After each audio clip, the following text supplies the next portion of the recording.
Well, it is episode 23 of the Teal Sports Talk podcast. I'm Evan Brown. That's James Price. Let's get this puppy rolling. We're going to start with the Toronto Blue Jays and, well, I guess baseball in general, as the trade deadline is today. And the Blue Jays made some bold moves in the last, week or so. We'll be breaking that down. J-Hap gone. Roberto Osuna gone. We'll talk about that. And also for the Toronto Raptors, talks with Kawhi Leonard and Nick Nurse going surprisingly well. So we'll be talking about that. And, of course, going around the NBA too, signings and whatnot. So we'll definitely be talking about that in the Raptors segment. And for the Leafs, well, Auston Matthews. We didn't expect him to be hearing contract negotiations starting already, but that's what we're hearing. We'll talk about that to end off the podcast. And also questions at the end, of course. So we're going to start off with baseball, and today is trade deadline, and my goodness, the baseball trade deadline has been crazy. James, keep your phone on, not on silent, because you never know what's going to happen. My phone's going to be up, turning all the notifications on, because anything can happen now. This is trade deadline day. Yep. Now, what time does it end? 4 o'clock. 4 o'clock. Okay, so we're in the middle of the day pretty much. It's around, 12:30 p.m. now? Yep, so anything can happen. So want to talk about the J-Hap trade first, or do you want to go straight to Roberto Osuna? Actually, really quickly, before we start talking about that, talks yesterday were kind of the Washington Nationals were possibly moving Bryce Harper. That's crazy. Well, a report came out an hour ago that he is staying put. So that's that. That's quickly out of the way. Yeah. I heard that. I don't know why they'd be shopping Bryce.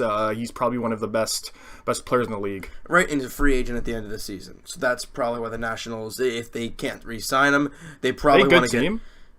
They're barely under 500. So they're middling. But the wild card over in the National League is a little iffy, so it's hit or miss right now. And of course, all speculations of him going to the Yankees. We heard it with the Dodgers a lot. I don't know. They just got Machado. I don't think they need Bryce. So, but anyways, that's kind of good. And we also heard an hour ago that the Braves are a team to watch on Chris Archer of the Tampa Bay Rays. He's probably one of the biggest pieces. The Chris Archer rumors have been going on for about 2 years now. So they really have. They just wanted to be done and over with. But anyways, back to the Jays. Do you want to start with, let's start with J-Hap because that happened first. So J-Hap traded to the Yankees for prospect Chris Drury. No, Brandon Drury. Brandon Drury. And Billy McKinney. Those were the two players sent back to the Blue Jays in exchange for J-Hap. Now, instantly, right away, I'm thinking, okay, well, Brandon Drury's an MLB guy. I don't know how old he is, but he's in the big leagues. And if that's the main piece going back, I'm not sure how I feel about it. I look him up. He's an older kind of guy. He's only 25 years old. Okay. Which is Teoscar Hernandez's age, a year older than Lourdes Gurriel Jr. So you put it into perspective, he's not all that old. Has battled injuries during his tenure with the Yankees. Yes, he has. He really did that. So that's the main piece coming to Toronto. Yeah, and Billy McKinney is an outfielder. He's in AAA Buffalo. He's only 23 years old, so a AAA player at 23. I mean, that's not an outfielder. You can never have too many of those. And will he end up being anything for this team? I have no idea. That guy's bounced around like crazy over the past year or so. Probably 3 different teams, but we don't know because he's still fairly. He's 23 years old. Okay, so he's still fairly young in a sense. But for J-Hap, I mean, you guys got to think about it this way: he's an expiring contract. He's 35 years old. Like you've said in your video, you're not going to get $1 million for him. They got a ton for Sungwon Oh. And who knows? He can come back next season. We don't know. Right. But the Yankees obviously are going all in for a title, a World Series. So this is great depth for them pitching my starting role pitch. They needed it. So there you go. And the funny thing is, it happened an hour after the podcast was finished on Wednesday. Just our luck. Or on Thursday. Well, knock on wood, something's going to happen an hour after we're done this. A big blockbuster, Smoke and Donaldson, Axford all traded in the same trade for 7 different prospects. Yeah, it's just the way it's going to go for us. But for the Hap trade, if you have to grade it, A, B, C, D, I'd give it about a B. See, I don't really like doing that now because it's too. Well, from what it looks early. like right now, right now, I'd say a B because McKinney, I'm not too sure about. And Chris Drury, Brandon Drury, Chris Drury, Buffalo Sabres back in the day. I'm thinking of the hockey player. I get that. Brandon Drury, he. We don't know. I mean, he, before this season, he had 2 years with the Diamondbacks where he was incredible. I mean, he hit almost 270 one year, and then he hit 282 another year. And that's not just in like 20 games. That's in 100 and something games. That's a full season. He did very well over there. And then his time with the Yankees, he gets injured right out of the gate. and their prized young prospect comes up and tears it apart. That leaves Drury in the looms. He only plays 18 games with the Yankees, battles migraines, blurred vision. They end up figuring that stuff out. But I mean, that's a lot of risk when it comes to one player having all these different migraines. I mean, they figured it out. They're able to contain it. I mean, with the Yankees, they got money. They can learn how to treat something when it comes to a guy like that. Yeah. And they were able to figure it all out for him. And I think he's going to be great for the Jays. And you saw his. So, do you know his prospect ranking right now on the Jays? No, well, I guess he's not really a prospect. No. McKinney, I think, is 18th on the Jays system. Pretty much what we got for Sungwon. Well, yeah, but same you got two players. No, but they're roughly the same as the guy we got from the Yankees. Yeah, okay. Yeah. So going to you want to start with or end with Osuna? I guess. I mean, and this is the one that I wouldn't say shocked everybody, but there wasn't a lot of talks lately about it. No, there wasn't. Jay Happ we've been talking about for a while. Sungwano, but and Axford Clipper, like all the guys that are on the team now. You said, who was it? Shapiro said that he's gonna throw, or he's throwing after his court date or something, or he's gonna be in the bullpen. Who was saying that he was gonna be pitcher for the Blue Jays once that thing is over.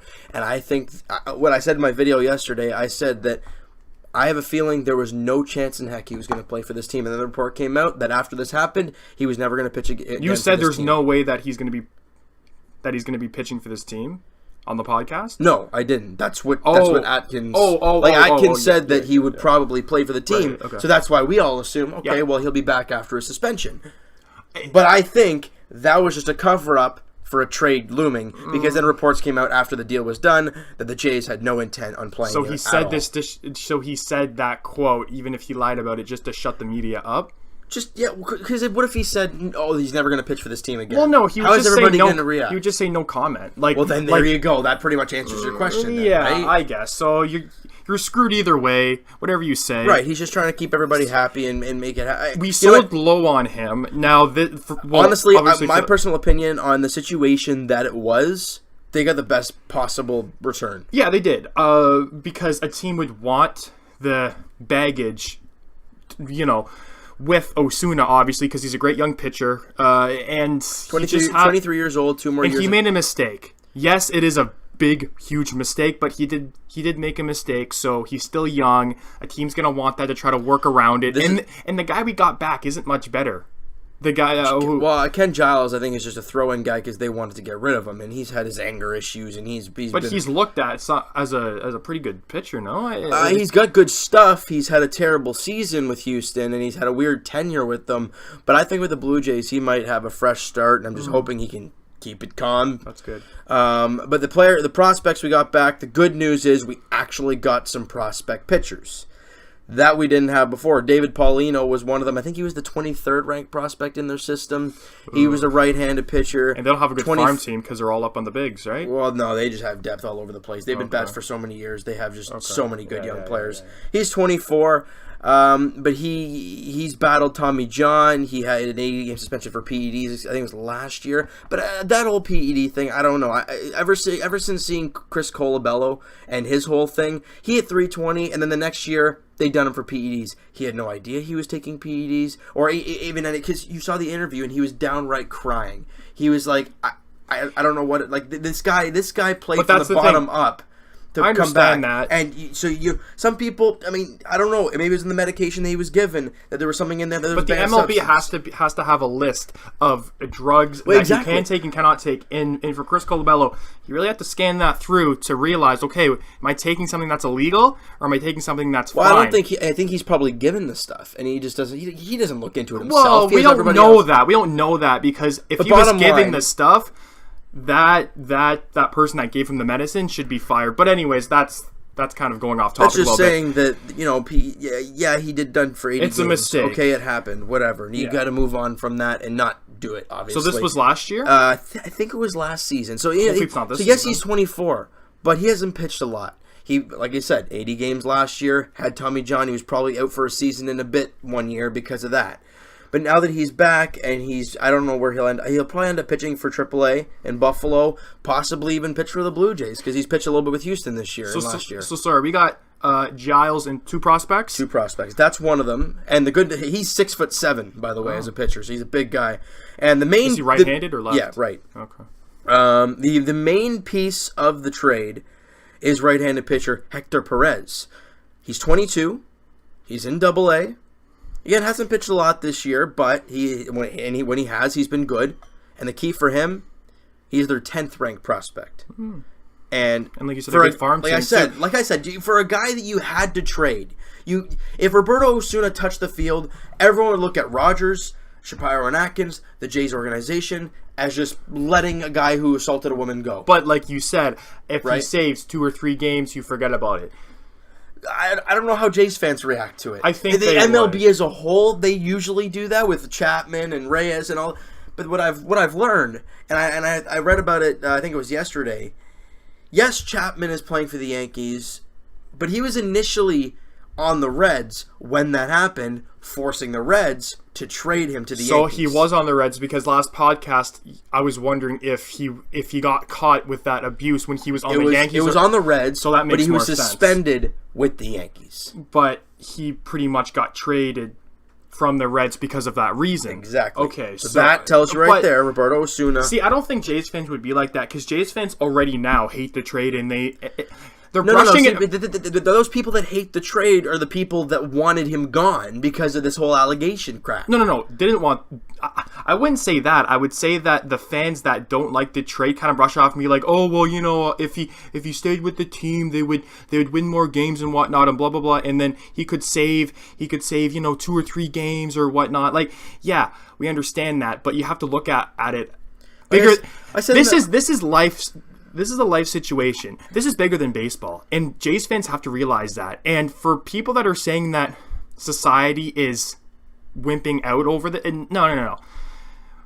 Roberto Osuna possibly he ruined somebody's life over this. Yeah, think about it that way. Really. She has to deal with this. And he's able to get back in the big leagues and pitch for the team he wanted to play for. She has to deal with this day in and day out for the rest of her life. She's probably traumatized over this still. So you have to look at it from the woman's perspective, because he wasn't accused of. Sorry, he was accused of it, but he wasn't what? The terminology? He wasn't convicted of it. But it looks yet. But it looks like he has. All points, show that he has been convicted of it, right? So it's a tough situation, but we had to have done something, and this shows a lot of promise for the Jays and what they've done. They had to make this trade. They had to do it, and they took the responsibility to make the trade. So I think that is a good move. It doesn't really matter who we got. It's this team shows that they don't support any of this. They needed to trade Roberto Osuna. No matter what the return was going to be, you needed to trade him, and they did. And the crazy thing is, he's still in the AL. Yeah, he is. He's in Houston.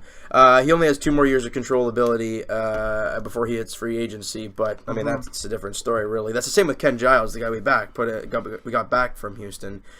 He's only 27, and he's got 2 years. I wouldn't say only 27. He's 27. He's middle age. Not prime for baseball. Prime for baseball is 29 and 30. Yeah, because I mean, he's a reliever. He's not like he's going to be done at 32 years old because he's just worn out. This team needs relievers after trading, probably Axford and Clippard now Osuna. Today. Yeah, well, Osuna hasn't even pitched for the team all year, so it's hard to say. I mean, really, you can't really... We needed him, though. Come on. Well, of course you did, but you needed a lot of guys. You needed Aaron Sanchez to be your starter. You needed Donaldson. You needed Tulowitzki. None of them too. Well, Estrada's playing now, but he was terrible. But he's been awful. I mean, I think his tenure. I think his time with the Jays is done.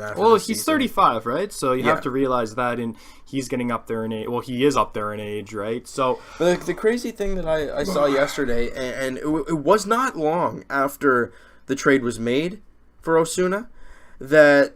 The story, or not the story, came out. A quote from Osuna. So that tells me if it wasn't long after this trade was made a while ago, it just took them some time to figure out how to word things right and everything. And the crazy thing about that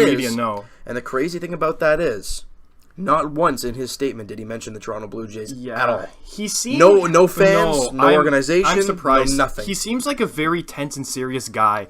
You don't I don't know why he'd be mad at the Jays organization. I'm not saying he's mad. Maybe he's just. I don't think he's mad necessarily. Maybe he was mad the way the Jays said that. Maybe Atkins told him that we're not trading you. and then they trade him. You don't know what happened behind closed doors. You really don't. Maybe they told him, we're trading you. You are not pitching for this team again. And he didn't like that. Well, I mean, but it's funny because the GM told the media, and possibly even Osuna, that we're not... Well, he didn't say we're not trading him, but he will be pitching. Well, that's just him saying it to the media. I don't think Roberto Osuna had any... But why would he be so mad about the Jays then? Because if that's the case... Atkins probably said it to Osuna as well in the media. We have no idea. We're not speculating, but I find it very surprising that he wouldn't even thank the fans. Well, that's what I was shocked about. So this is why I'm jumping to conclusions a bit, and maybe he pulled a Masai Ujiri.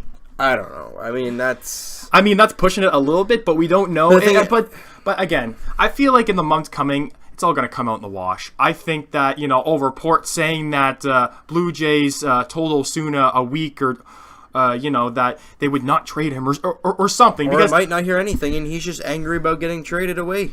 I just find it really weird because he's been with us for, 3 years now? Something like that. 3 years, 4 years, something like that. Drafted him? Or was he I'm not sure if he was a free agent. I think he was. Okay, well, we took the chance on him, and he performed. He was in the All-Star game last year, so... Times have changed, and you just have to move on from this debacle. And what if he didn't do this? What if he was still on the Jays? Oh, if he didn't do this, I think he'd still be a Toronto Blue Jay. I think so, He's 23 years old. Why would you trade him through a rebuild? He's 23. And this team would be probably winning a lot more games because he can actually save a ball game. It's just sad because that's the key. He's 23, and we are going on a rebuild. Or we are on a rebuild right now. So that's just one more young, very, very, very promising player out the window. But I understand the Jays had to have done this deal, and... I'm okay with it. I mean, I would probably rate this trade. I don't really like grading trades when they just happen, but if I were to, I'd probably give it a C+. C+, yeah. How about you? I'd probably give it a B+. Probably B+, because with a guy that you needed to trade, there was no ifs, ands, or buts about it. You had to trade Roberto Osuna. If you didn't, a lot of people would look at the organization a lot differently. Well, you were saying something different on the podcast. You were saying, listen, Jays fans, if he saves 2 or 3 games after he comes back, we'll forget about it. I stand by that. Like, if he was still on the team and that But you didn't say back then they have to trade him. No, I didn't. I mean, no, of course not. But I'm saying because it didn't sound like he was going to be moved. It sounded like he was going to pitch for the Toronto Blue Jays. So why bother talking about trade him if he's going to stay? Right. There's really no point in even talking about it. But with... if he did save 3 or 4 games for the Blue Jays, coming off his suspension or whatever, then yeah, it would take some time to kind of forgive him, I guess, for that. But I just think that, they made the right move. And I think that's what we have to live with. Does it suck? Jays fans, does it suck that we just lost an all-star closer, one of the best young closers in the game? Yes. From a baseball standpoint, it sucks. But from a sane human perspective, you had to make this deal. And to be able to get Ken Giles, who could possibly be something for this team. Yes, he's 27 already. The Jays have a really good situation when it comes to him. Let's say things work out, right? You tender him and he plays for you the next couple of years, right? If things go smoothly all through the time. If not, and he has an abysmal couple months with the Jays, he's a terrible August, terrible September, terrible in the locker room with the guys, terrible on the bench with the guys, then you just let him walk. You don't tender him and you let him go. It's a low risk, high reward type of move for Ken Giles. You get a 10th overall prospect. You get their 23rd overall prospect. Yeah, you lost Roberto Osuna. But again and again and again, you had to make the deal. From a sane human perspective, Shapiro, Atkins, and I'm assuming it's higher up than those 2 guys. Because it wouldn't just be a GM making a decision that big. It was probably Roger. It could be Rogers. It could be, the owner of the Blue Jays. It could be whatever. Saying... we are not going to allow this guy play on this team anymore. This is unacceptable. You got to move him. And then Atkins and Shapiro's hands are tied because they got to move the guy, right? So you put that into perspective and you put it to what the Jays needed to do with this deal. They got the best possible scenario out of it. You got 2 prospects and a reliever. Could help you for this year. could help you for the next 3 years, or I guess 2 years and 2 months, I guess. And who knows, if it even works out for those couple of years, you can even trade the guy for prospects or keep him around. It's hit or miss with Ken Giles. It's a low-risk, high-reward move. Oh, look who's back. Sorry, I just had to make a phone call. But the thing I was trying to say about Ken Giles to everybody, the newest guy, is that it's a low-risk, high-reward type of move for him. Yeah. Yes, he's 27. But 27 for a reliever, I mean, that can change. You're fine. Whatever. You can be 35, 36 years. Look at John Axford. He's 37, 38, and he still throws 96. He's got it. Yeah. But with Ken Giles, he's got really good stuff. He's only 27 years old. He has 2 more years of controllability. And if the 2 months of this season does not work for the Blue Jays, and he's terrible on the bench, he's pitching terribly, you don't tender him and you let him walk. That's it. Yeah, and again, it's a low all risk. of the prospects we've got too, because Ken Giles, like you said, is just a throw-in player. And that's something that was questioning. Jays fans were really. But he has promise still, but I can't see him being long-term with this team. Jays fans were really upset with the J-Happ trade, just for the fact that we didn't get any pitchers back for a pitcher, and you'd think that would happen. A roster right? player.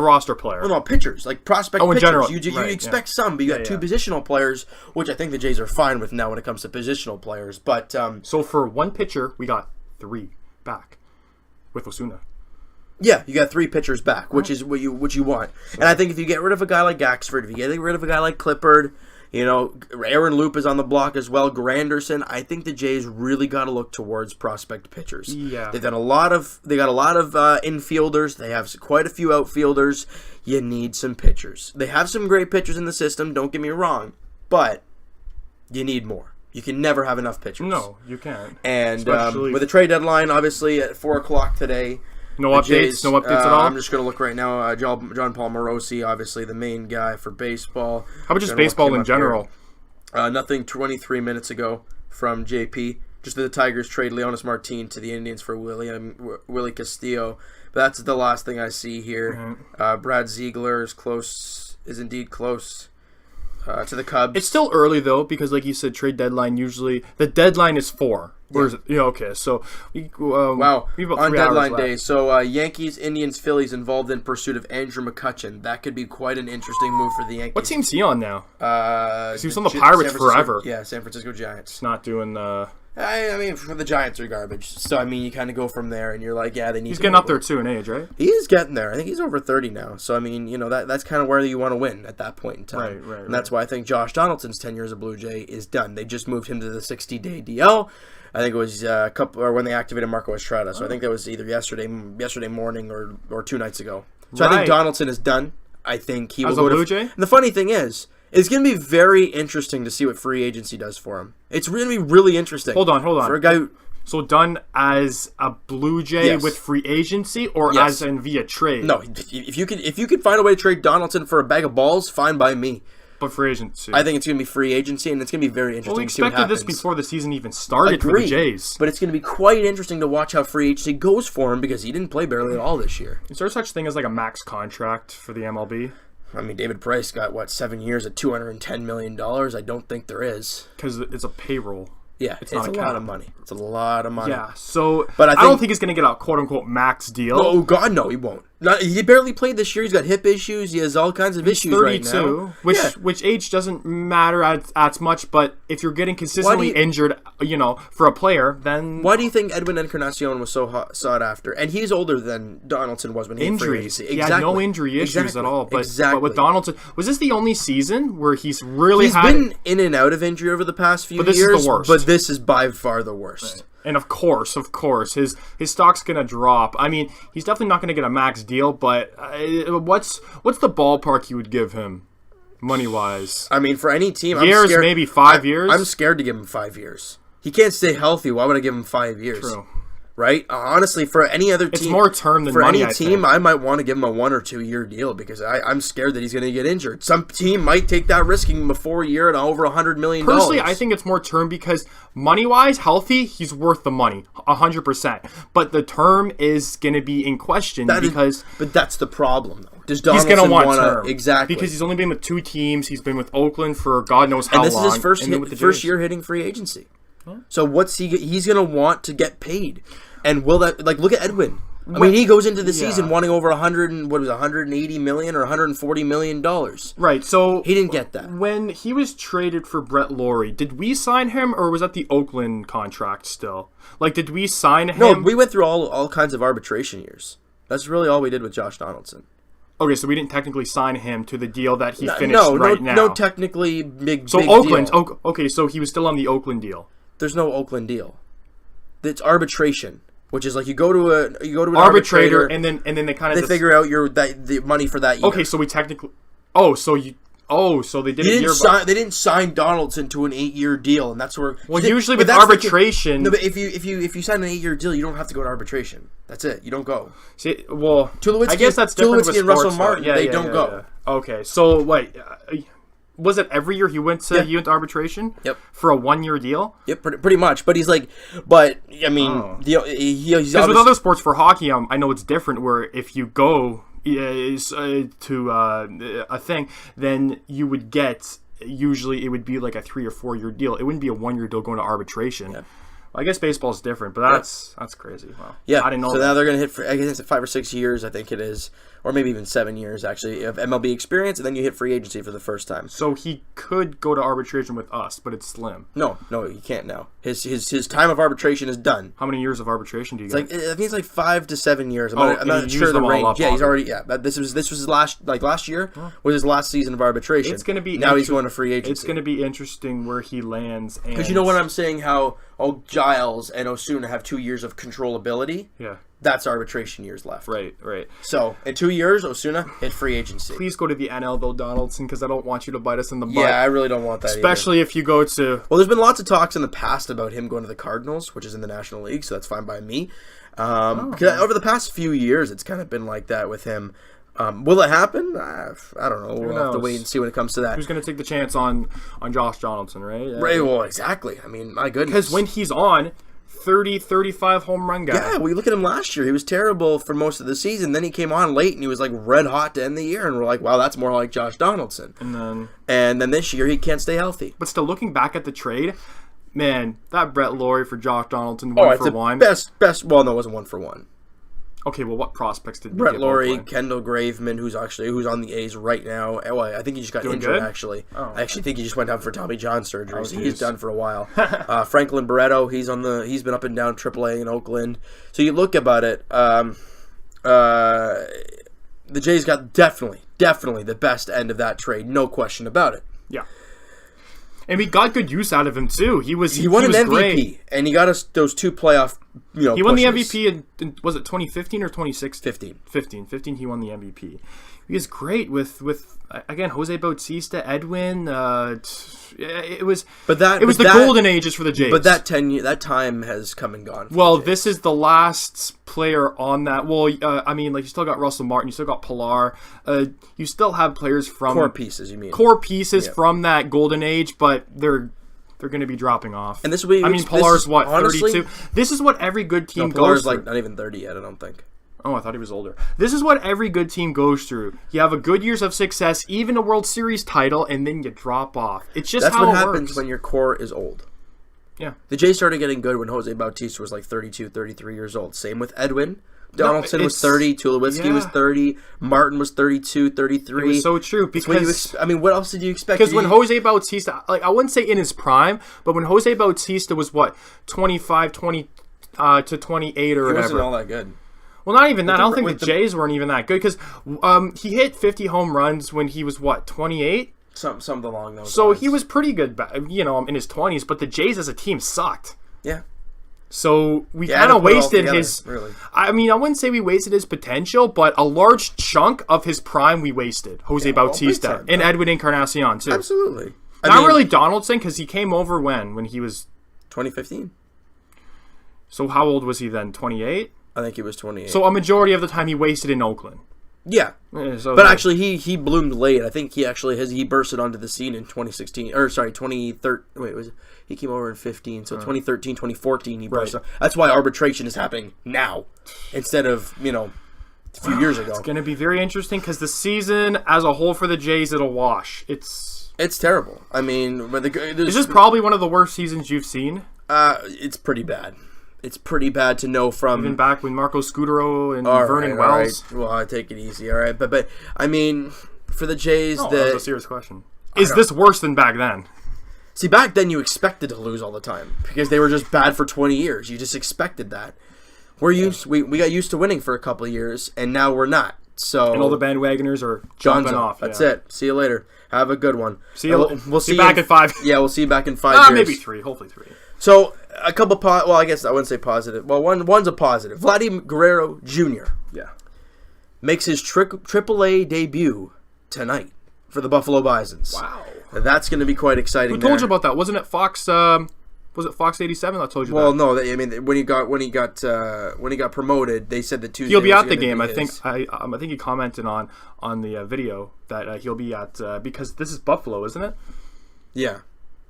Yeah, I mean, it's exciting for Vladdy Jr. to be here, and I mean, hey, one step closer to the big leagues, and I'm surprised that they're doing this after an injury rehab. But that's just my opinion. Then he came off the DL, and he's still tearing it up. So they're like, you know what, let's just give this kid until he tears something up. Well, that doesn't really no where he plays. No, exactly. And of course, I don't want to think of the worst possible scenario. Hopefully he succeeds. Hopefully he proves me wrong, and hopefully this is the best move for him in the best decision for his development. Honestly. And the funny thing is, Jays fans this year and last year can't get anything nice. We can't do anything nice. We can't get anything nice. Well, day by day, we get an amazing player in Lourdes Gurriel Jr. come up to the big leagues, and he's done fantastic. He goes on a historic run. He's still technically on it. 11 straight multi-hit games that is tied for 3rd in MLB history. Wow. And that is incredible. And then he go down with injury.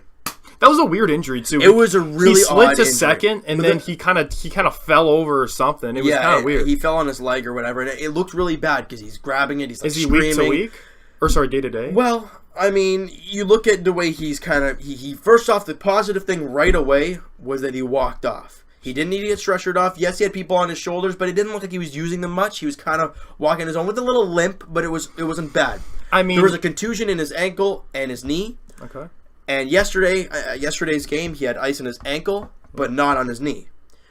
And they have not put him on the DL. They're hoping not to, which tells me they might even get him back before 10 days. So that's very good news, but I want him back. Hopefully he doesn't get a setback. Exactly. Yeah, exactly. And don't rush it when it comes to... This team is nowhere to be... There's going nowhere. You don't need to rush a young guy back and get him injured even more. Right. So that's... Like Vladdy Jr. He got injured initially. He stayed out, I think, 1 or 2 games. Then he went into the game, and look how long he's out for over a month. So that's what you don't want. Marcus Stroman, same thing. In the spring, he was dealing with shoulder inflammation. Everything's fine. Pitches a couple games for the Jays, or a month for the Jays, and then he's on the DL for a month and a half. So, right. So, question for you: do you think the Jays' moves are done? Because personally, what I think. Okay. So personally, what I think that all the big moves are done. Big moves, yes, agreed. But I think that we're going to do a small, couple. I think Axford and Clippard might be gone. I think there's no... Why would you keep them around? They're both old. Yeah. They're both having semi-decent seasons. Smoke, I think, staying at this point. Yeah, we haven't heard Josh anything Donaldson. about him. But then again, we didn't really hear anything about Osuna. No. So 4 o'clock is the deadline. Nothing's happened. Right now, it is 1:05. I'll check out John Paul Morosi or John Heyman just to kind of see what they're talking about here. Hey. Just to kind of see what's going on. D-backs agreed to... on Brad Ziegler, so really nothing crazy there. I'm gonna check out John Granderson. Actually, is probably gonna get dealt too. That's what I would assume so. I mean, they say that the Yankees and the Phillies, I think, that's what we heard yesterday. Were interested. It'd be kind of funny to see him going back to New York, where he started his career.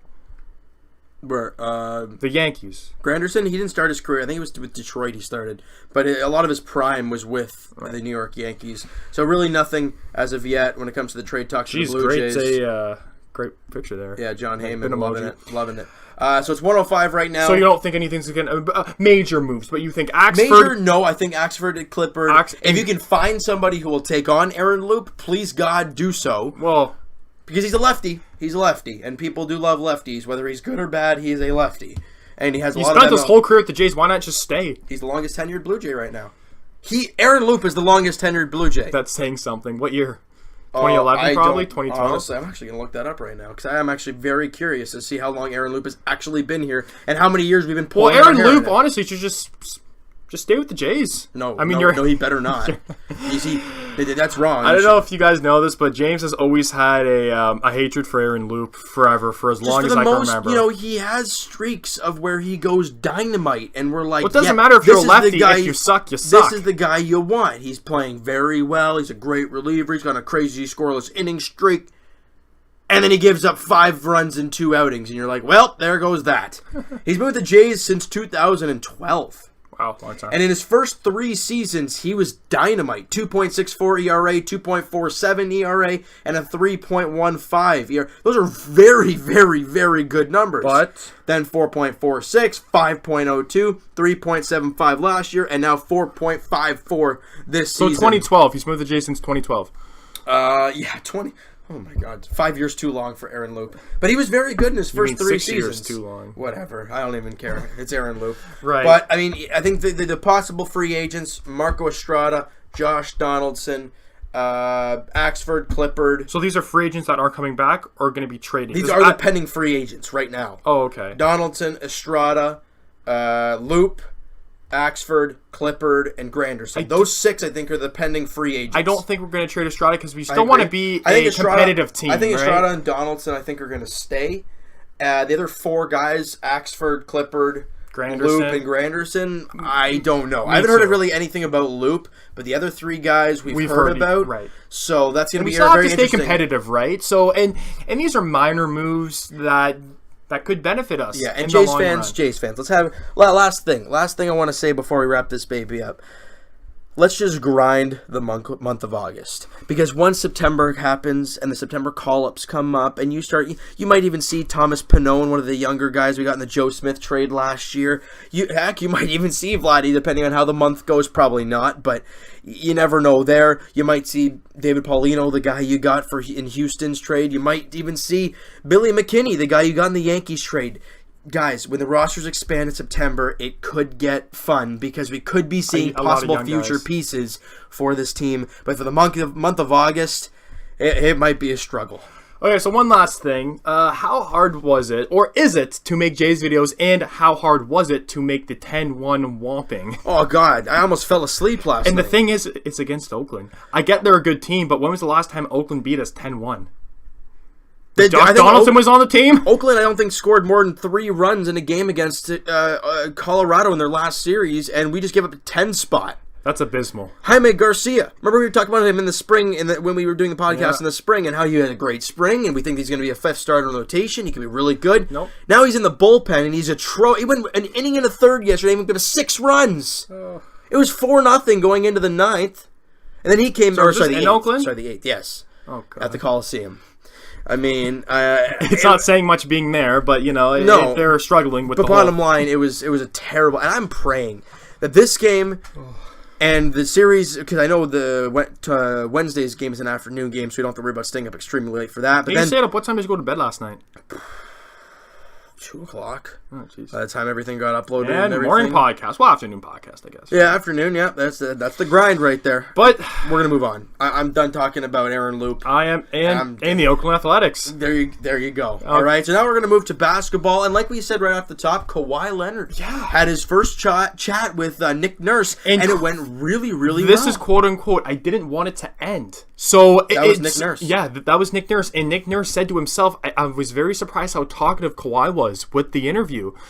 Right, he was asking a lot of questions, and that's very good because he wants to know what it's all about here. He wants to learn. It's a new coach. That tells me that he wants to learn about the culture, the place that Toronto is. Good. At least he's making the right step in doing that and actually trying to get to. Even if he's going to be leaving next year, at least try and get the max deal you want from any other team around the league. At least try for this year, Kawhi, with your team. So you know what?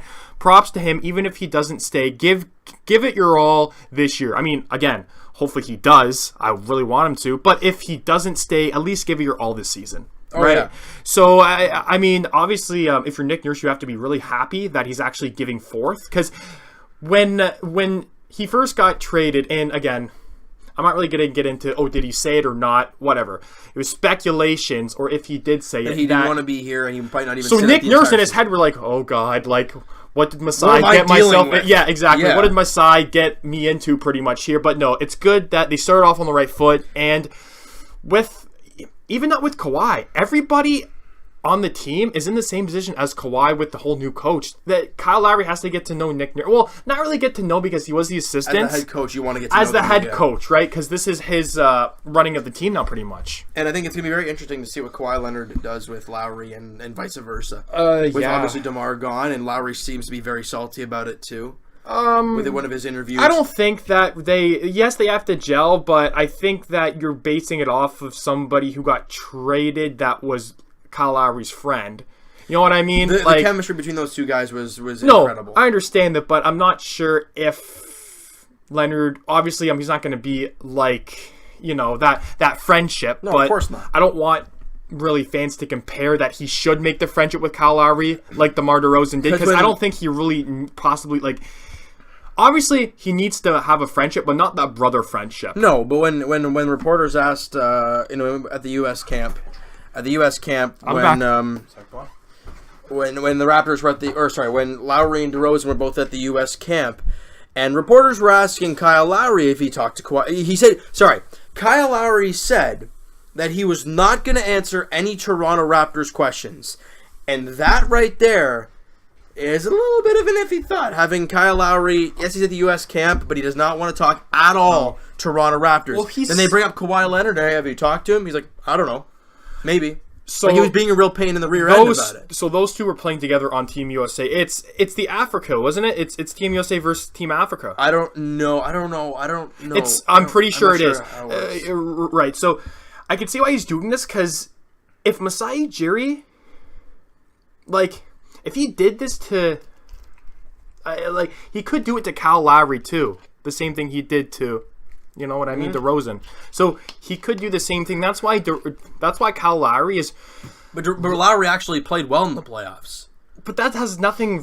It does. It does. But with Masai's erratic moves, he traded away a guy who he said a week before, "I'm not trading you at all. 100%, I'm not." So Kyle Lowry, maybe on the chopping block. I don't think he is. No, but I don't think so. You never know. You never know. So if the right deal comes along and the Raptors can get a top 4 or 5 point guard in the league, then yeah, sure, do it. But otherwise, and obviously, DeMar was talking to Kyle about what happened, and of course he was going in depth. So that's why Kyle is just, why? I really don't want to be on the same team with a GM like that. Well, only time will tell when it comes to really what's going to happen. Your with this famous team. line. Because really, what else are we going to say about it? I mean, again, you can only speculate, right? But it's do you want to hear the quotes from Nick Nurse about the meeting with Kawhi Leonard? So he went to his first meeting with the newly acquired star with many of the same people as many Raptor fans. So all the same thoughts of Raptor fans and all the same what we know Kawhi as is exactly the way Nick Nurse went into the interview. Right. And this is a quote from Nurse. I'd never talked to him before. I don't think I'm alone in that, because a lot of people probably haven't. Mm-hmm. So you get a perception of him. I'll be honest with you, I kind of went in there thinking, what if he doesn't say anything? What am I going to do? And that was his initial thought going into it. And it was a pleasant surprise. They engaged, 45-minute conversation. Kawhi Leonard had a 45-minute conversation. That's probably top 5 longest conversations he's had in his life. You're correct. There you go. I mean, my goodness. Yeah. And this is the quote continues. I sat down and said, "Do you have any questions?" And he started firing them. That's good. And it just led to a really easygoing and in brackets conversation. Not what I was expecting. Very smart, very intelligent, very engaging. Really enjoyed it. Management had to drag us out of there in the end because they had to do something else, but it was great. We could have gone on forever with Raptors management. Kept knocking on the door, and I was like, a couple more minutes, because we were really into it. And that's the thing. What more important thing management has to do? This is important. So why did management want to kick them? What were they going to be using that room for? Yeah, I have no idea. This could stabilize the Raptors franchise if he signs for many, many years. Yeah, I'd leave Nick Nurse right alone. I'd leave him alone. You can just buzz off. Yeah. I want to say something else, but I can't on this podcast, but I just want you to buzz off. Yeah. And so the quote continues, "It was fun to listen to his take. He asked me, how are you going to use me? Where are you going to get me the ball? What do you see?" And I told him, "Listen to me. You can do pretty much everything. You can post, you can drive, you can handle it up the floor, you can play screen and roll, you can come off pin downs. Did I miss anything?" He's like, "No, that's about it. You'll pretty much do it." And then so what Nick Nurse said, telling... and then Nick Nurse said, "You'll probably be doing all that stuff." So what Nick Nurse, because Nick Nurse is is probably gonna give Kawhi the floor and just be like, "You know what, buddy? You do what you got to do. You're a multiple-time All-Star. You're a Defensive Player of the Year. You're a Finals MVP. Yep. I'm not going to give you a specific assignment. You go out there and you do what you got to do. You guard who you want to guard, pretty much. You know what I mean?" Well, with a guy like Kawhi Leonard, you got to let him do that. You don't. Right. You don't be on him left and right because he knows what to do. Come on. And this is Nick Nurse's first year as a head coach. He's not going to be telling him what to do. He's going to say, yeah. So, I don't know. That right there, good. that whole thing was very intriguing. I just wish that they would have talked more.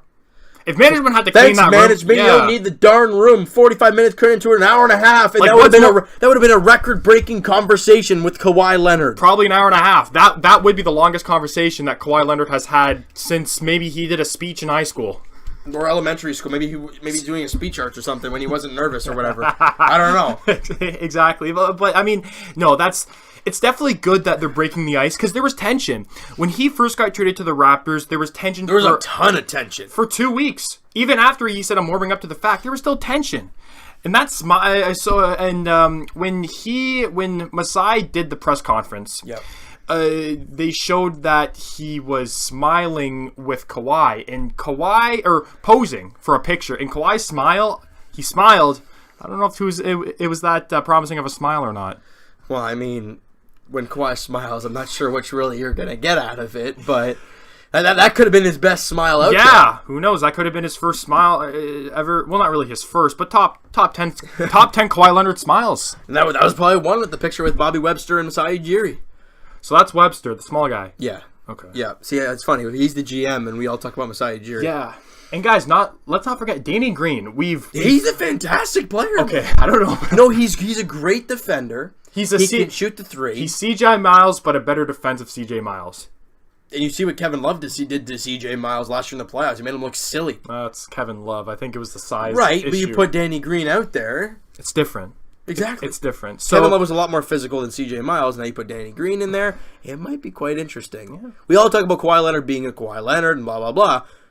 We got a pretty good player in Danny Green as well. So Lowry, would it be OG or Danny Green? Well, I think that's the question. Right? I think they would probably start out with Danny Green because he would like to play with Leonard, right? So it would be Lowry, Danny Green, Kawhi, Serge Ibaka. And JV, possibly. Well, who else would... Well, you could put Siakam and have Ibaka come off the bench at the center if they don't get any new centers. And as we've heard lately, there has been things that the Raptors are considering going after a free agent center. The guy I talked about in the last podcast, Greg Monroe. I saw that too. I think that would be a great addition. This is just for depth, obviously. He's not... I think it'd be a great addition. He's just a rebounder. He's not good in the post. He's not good three-point shooting. No, but he grabs offensive boards. No, he does. He's great at grabbing rebounds. And the Raptors had a problem with that last year. And that's what JV and Serge need to The Raptors, we talked about it all.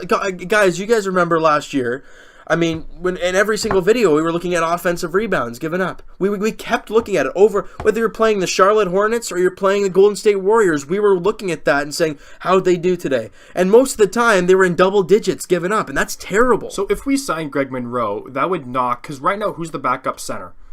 Is it Lucas Nogueira? He's a free agent.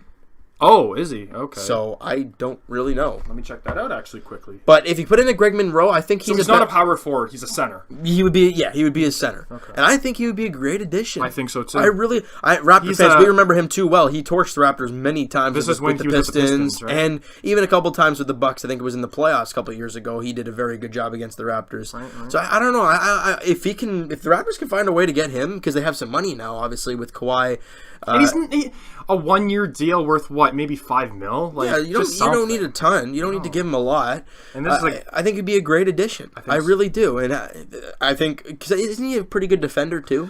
He's okay defensively. He definitely needs to work on his footwork, and again, his shooting is not good at all. But he's He's just going to be there for rebounds, and he's a big dude. Yeah. He's a big dude. He's like, 7'7" and he's hefty, too. And he can grab rebounds. We have no backups, the backup center, so Lucas Nogueira is still on the roster. I don't think I want him backing up all the time. Chris Boucher. Boucher, probably. Boucher. I don't know. He's probably... How old is he? 25. Okay, well, never mind. But I think it would either be Ibaka, JV, or... We don't have a backup center, so Greg Monroe... I think would be a great addition. I think so, too. I think that would be a great addition for the team if they find Money-wise, definitely a one-year deal. Yeah. Worth, 5 or 6? Because I don't think he'll give him a lot. Off the bench, off the Celtics, he didn't play that much, obviously, because behind Al Horford, and I think Aaron Baines actually played more than him. Yeah, that greasy ponytail. That thing is rough. He has a ponytail now. I think he... Who's worse, Kelly Olynyk's flow? See, Kelly Olynyk's just greasy. His flow is just... But at least he doesn't have it in a ponytail. Well, I get it, but at least Aaron Baines actually cares about his hair, so he puts it in a ponytail. Kelly Olynyk... He just has the headband on. Kelly Olynyk's just like, screw it, I don't care, just let it flow. Let it flow out there. But, hey, Kelly Olynyk's Canadian, so, Canadian, and Aaron Baines is probably American. Actually, is he? I don't know. I think. Don't say he's Australian or something. Well, I don't know how you knew I was going to say that, but Aaron Baines is. He doesn't look like he has a ponytail.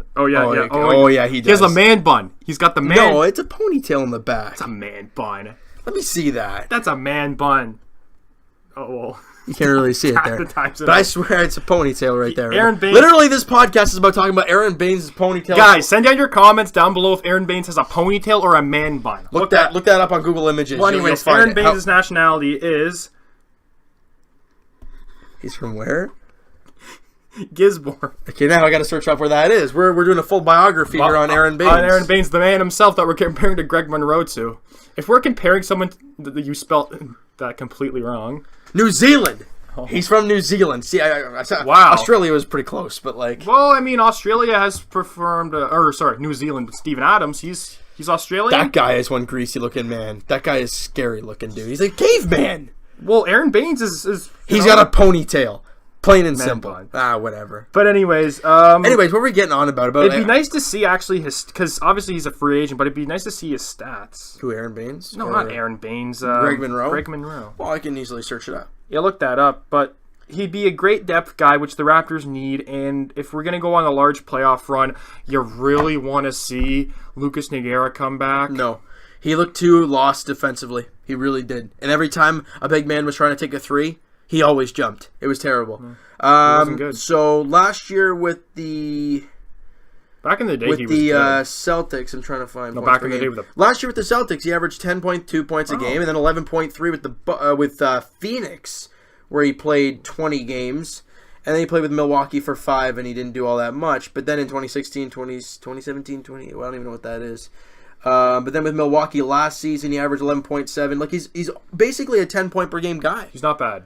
Off the bench, and he's great defensive. Add that to the bench mob. Well, not really defensively, but great with rebounds, which I guess is defensively, right? So, I would love the signing. Messiah, make it happen, because we have cap room now. We just shed a boatload from obviously DeMar. Yeah, that was a big thing. Being able to move DeMar DeRozan and the contract. Whoop. Yeah, I'm just trying to find his rebounds. His career rebounds per game is almost 7. If you put that in perspective, good. I'm just trying to see if there's any... Well, he was with Andre Drummond for a majority of his career. Right. So I think that helps when it comes to rebounding. Well, does it? So, yeah, his total... where is this? So, okay, well, just look at the last year, dude. Last year, with he averaged 8 with Phoenix, 5 with Milwaukee, and 6.3 with the Boston Celtics. Okay. But again, how much time did he actually get, right? Because he played off the bench, or when he was a starter he was playing with Drummond, he wasn't getting a lot of offensive boards because Drummond was eating them up. Right, so, and I think that'd be an amazing addition for the bench. I think so too. Do you want to move on? Again, quickly, what are your thoughts about Vince Carter signing with the Hawks? Atlanta Hawks. He went for the money. Yeah, and I told everybody this. And I think... For right now, VC, man, you got to get a ring. Whether that be with the Golden State Warriors. It ain't going to be with the Hawks. Wouldn't that be funny, though, if all odds are against him and he actually wins with the Atlanta Hawks? I can't believe that just came out of my mouth. That'd be hilarious, but... It's not gonna Hawks happen. sweep the Warriors. All right. But anyways, I think that he needs a ring, but he's not. I wouldn't say he's a loyal guy. He's just going after the money. But maybe I don't know. It's weird because why wouldn't you want to go with? Because the Golden State would be opening to sign him for a league minimum, obviously. Probably, yeah. I don't know why. I don't know why he picks these random teams. Obviously, the dollar bill. But Atlanta Hawks, really? They're worse than Brooklyn Nets. That's terrible. If you're worse than the Brooklyn Nets... Didn't they have the worst seat? No, they didn't. Oh, by the way, I want to apologize for that big rant me and you went on last podcast. Brooke Lopez is not on the Lakers. Yeah, thanks, Tips. Sorry about that. Well, no, but we're sorry because I didn't know he was on Milwaukee. I guess they just signed him in free agency. Brooke Lopez went to free agency this year. I'm surprised the Lakers didn't... that's kind of weird. Anyways, you want to switch over to the Leafs? Cleveland's better than... We're not going into that now without Brooke Lopez there, so... But yeah, I do want to switch over to the Leafs now because, again, there's really not much to talk about. Yeah, you're right. Sorry. For real. We said we weren't going to do that anymore. But there we go. Spitting out of my mouth. For the Leafs, with the main news over the past week or so, the Leafs have started engaging in contract talks with Auston Matthews. Yeah, I'm surprised they're doing this so soon. Especially with William Nylander being the RFA right now. Yeah, and usually teams do this when the rookie contract's up. The entry level is done in 3 years. And with William Nylander needing a contract, and guys, training camp is... it's almost August now. It's August 1st tomorrow, so it's end of August. Yep. Do you really want this to go into... Well, again, negotiations have started, whether they're getting anywhere. I don't know. They could sign Nylander. I don't know. But you haven't heard anything with William Nylander. I do too, but it's weird how you heard stuff about Auston Matthews just starting talks, which could be a while. Nothing with Nylander. No, and it's very interesting to hear that. Yeah, it is. Who knows? Maybe the deal's done and they just haven't announced it. We don't know. No, we have only speculation, really. Only Dubas and Nylander knows, and whole Leafs management. Right, but for right now, he is the only RFA left, if I'm correct.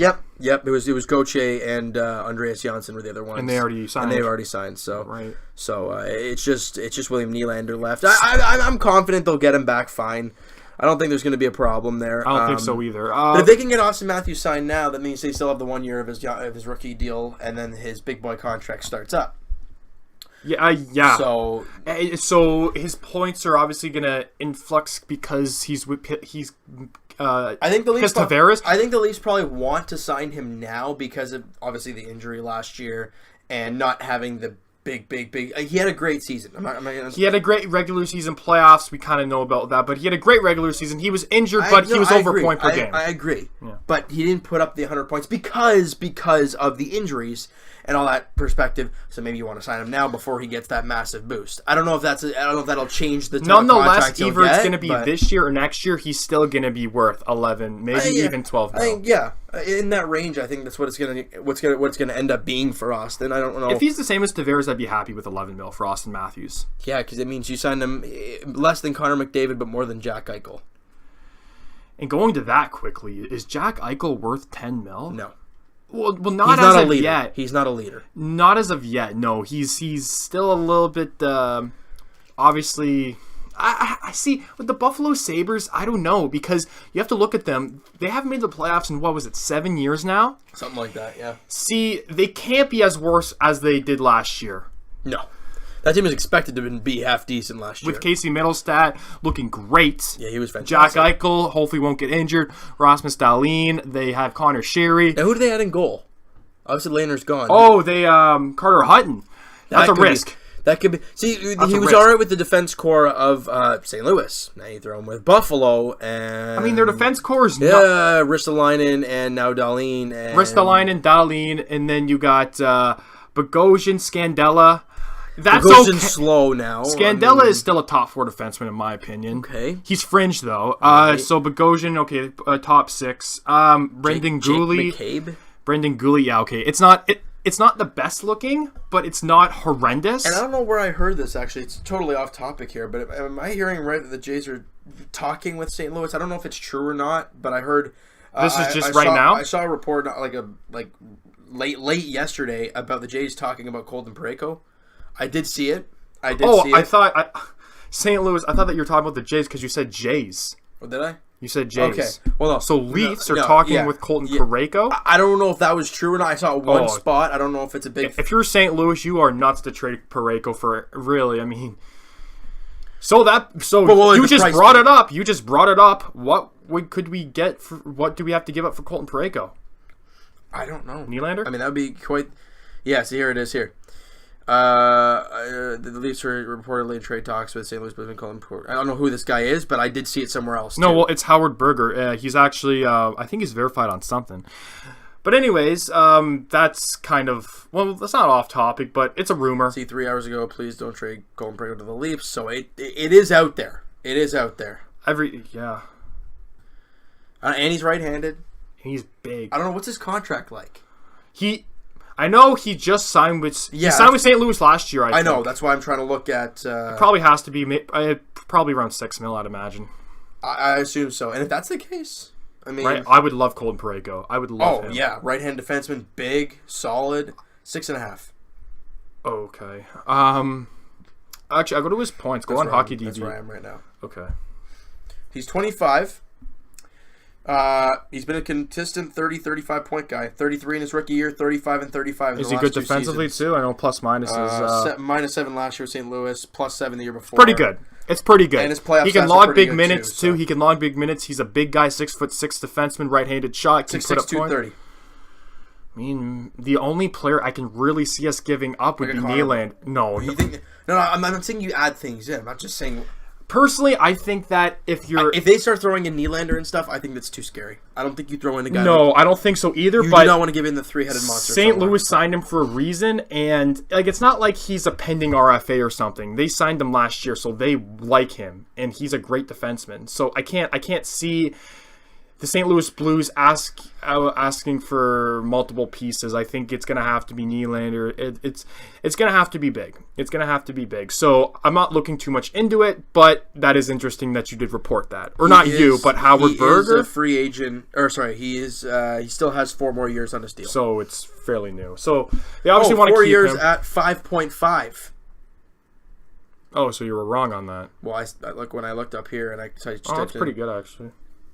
Colton Parayko. I mean, see, 6.5. So fix your crap, Wikipedia. It says $5.5 million for Colton Parayko over 4 more years. Again, they're rumors, but it'd be interesting to see. But I can't see us give. It's gonna have to be a Nylander. I'm sorry, but I can't see St. Louis taking multiple pieces. But that's a different conversation. Yeah, I don't think. But back to the Matthews. Debacle. Well, not really debacle, but it's interesting, but. Get it done now before things get shaky. Things aren't shaky with Nylander, but they're getting a bit tight.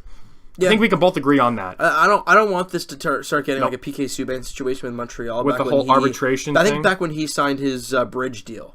Remember when he did that, and he went into like the first couple games of the season, he didn't even have a contract, and then they just signed him to a couple of years, and then this had to be like a while ago. Oh yeah, of course it was. Before, 2014, 2013, something along those lines. But I mean, because it's before he got his big boy deal. Really but it did take a long time for it went into the season, so it's or at least preseason. So it's great that Auston Matthews, because.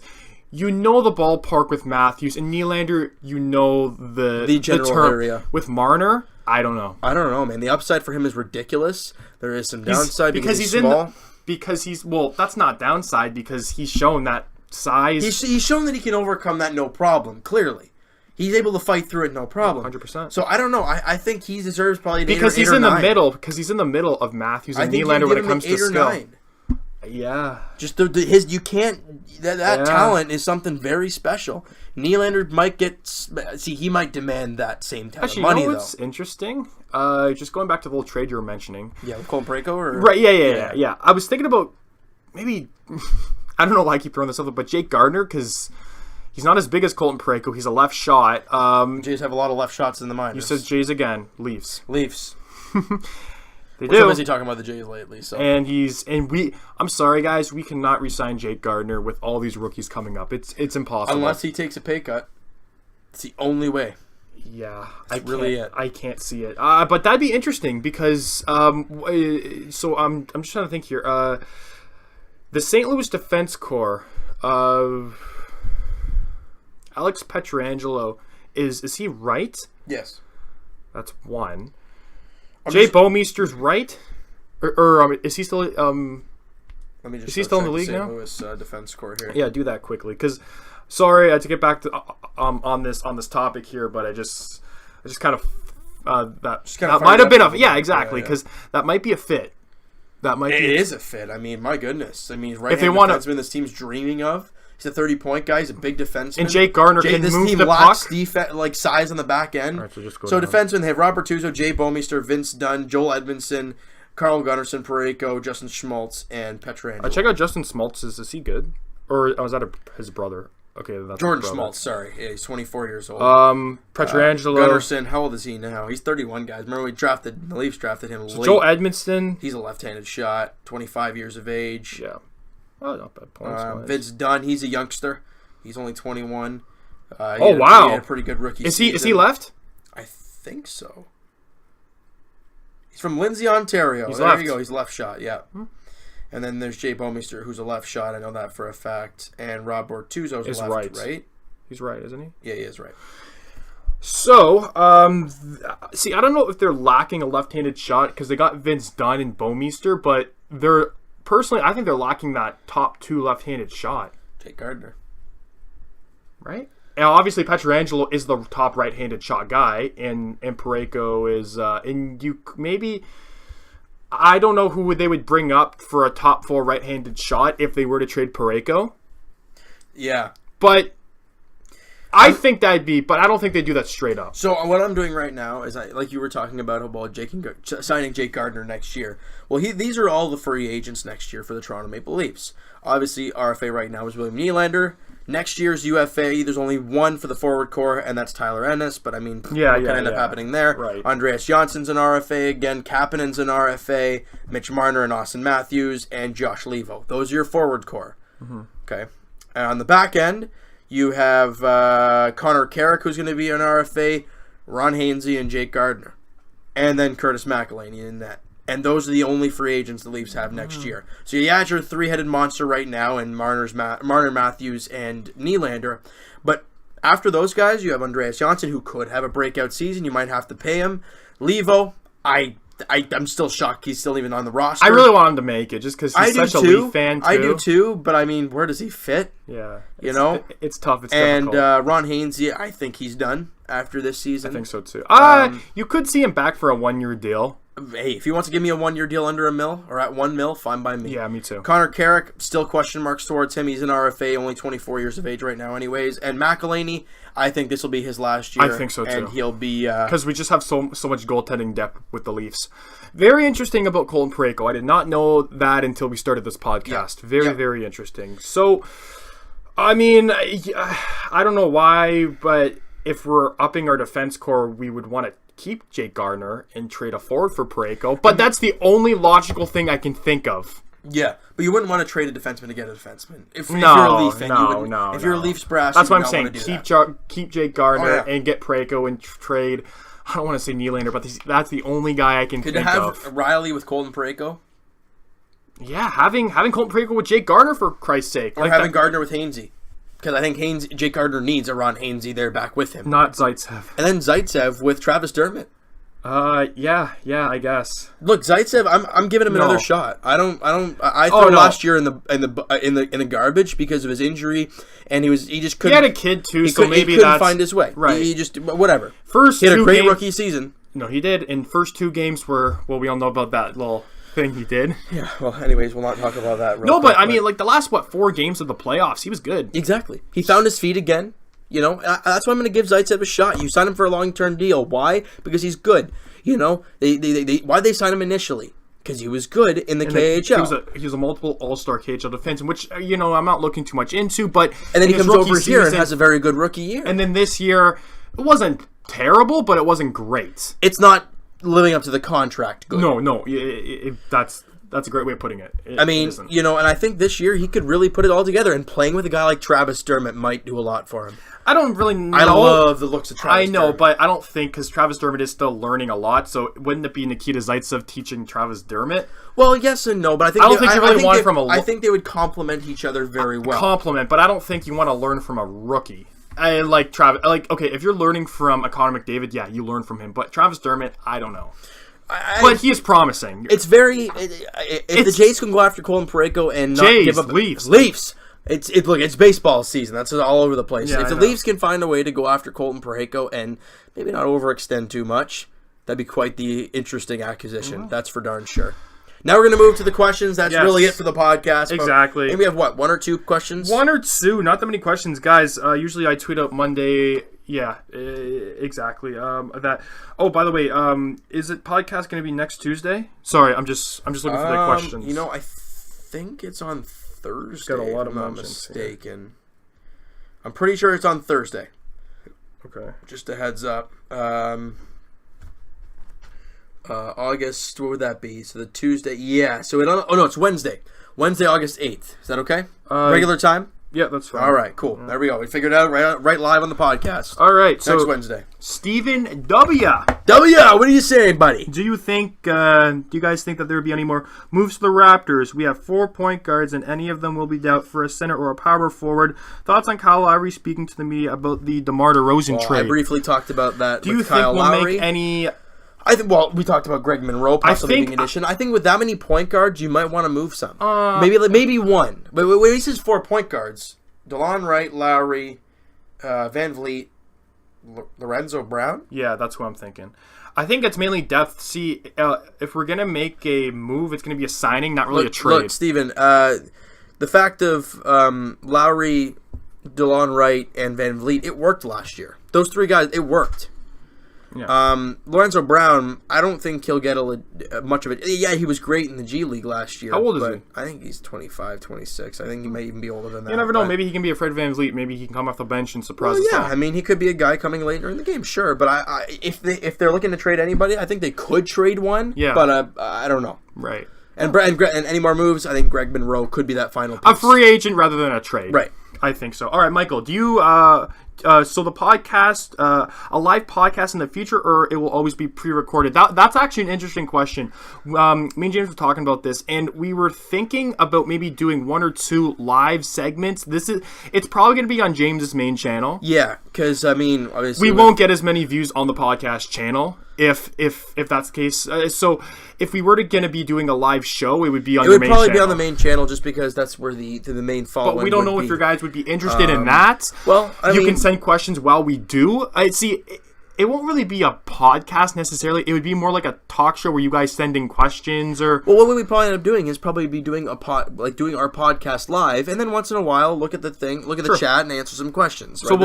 So that's what we could end up doing. We'll definitely be interested in doing that. Like after each segment, you ask questions about that certain segment or about that certain team or something along those lines. We can figure that out. Right. So leave a comment if you guys want to see that happen or not. But me and James are open to doing that, having a live talk show, podcast, whatever you want to say, rather than pre-recorded. But guys, that does it for episode 23 of the TL Sports Talk. 23 weeks of this. 23, the GOAT. I'm not talking about LeBron. You're not talking about Freddie GOAT? No, I'm talking about Michael Jordan. Oh, 23. You're talking about Frederick Gauthier. I'm like, he wears 23? Well, no, he doesn't, but that's why I was questioning. I don't know what you're talking about. Well, guys, follow up James's Twitter, the TL Sports Twitter. Follow up my Twitter. Follow the main channel, James' main channel. Follow the podcast on iTunes. If you are listening to it on iTunes, thank you very much. Links all in the description, guys, for everything. All the links are in the description below. And we really appreciate your guys' support 100%. Every single week. It's a lot of fun. We love coming in here and doing the podcast every single week. I will talk to you guys. Well, technically, it'll be tomorrow morning. Even though the game starts tonight, as the Jays are in Oakland taking on the A's to 10 o'clock first pitch. Oh, God. Hopefully we can score more than 1 run. Sam Gaviglio's pitching. Who knows what we're going to see there. Watching a game where they're playing in Oakland Coliseum is already bad enough. Yeah, because you just start hearing drums all the time. I feel like I'm in Cleveland listening to the Tribe. But anyways, Evan, we will talk to you guys next Wednesday. It'll be Wednesday. So I'll be tweeting out the podcast questions on Tuesday. Tuesday we like more questions for sure, guys. So send in your questions. And we appreciate all your guys' support every single week. And Evan and I will talk to you guys next Wednesday. Peace.